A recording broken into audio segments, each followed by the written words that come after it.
Comecei a escribir a partir de comezares a ler. Primeiro foi a lectura, sempre desde moi pequena gustaba moito ler. Empecé a ler moi prontiño, con 4 anos e a leía. E xa logo foi empezar cos tebeos, e xa os tebeos, con 9 anos xa me metía pola biblioteca da casa e xa leía todo o que caía nas miñas mans. E aí foi a miña afición, de aí veo o desexo de escribir. E xa dende cativa escribía en castelán, pero porque na escola, nos colegios, naquela época, os estudios, xa sabedes que eran obrigadamente en castelán, pero eu na casa escoitaba falar en galego, e entón xa caeran nas miñas mans estas obras de Rosalía, que as leía e xa me transportaban a ese mundo propio noso, que na escola era todo moi ficticio, ali era todo reyes godos e todo era puro reyes godos, pero da nosa historia nin ren.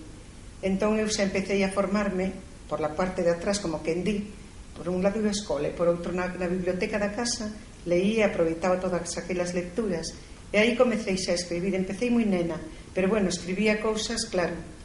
contos que mandaba a Bruguera, por exemplo, e me contestaban con catálogos de obras deles, non me facían caso, como é lóxico tamén. E xa despois, bueno, pois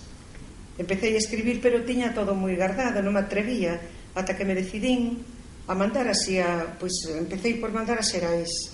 a Venus de Cristal, ao concurso, e esquecínme de que mandase.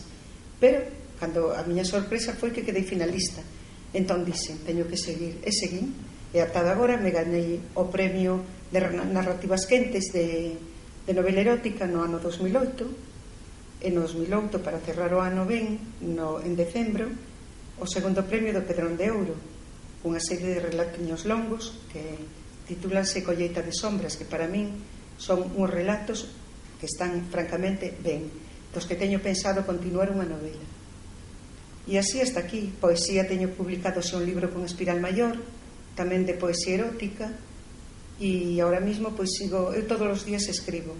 me levántome moi cedo, mellor dito, e poñome a escribir na casa, no meu ordenador, ali van nacendo novelas, contos, poemas, pensamentos soltos que logo me sirven a min para aproveitar na miña escrita, e non sei vivir sin ler e sin escribir.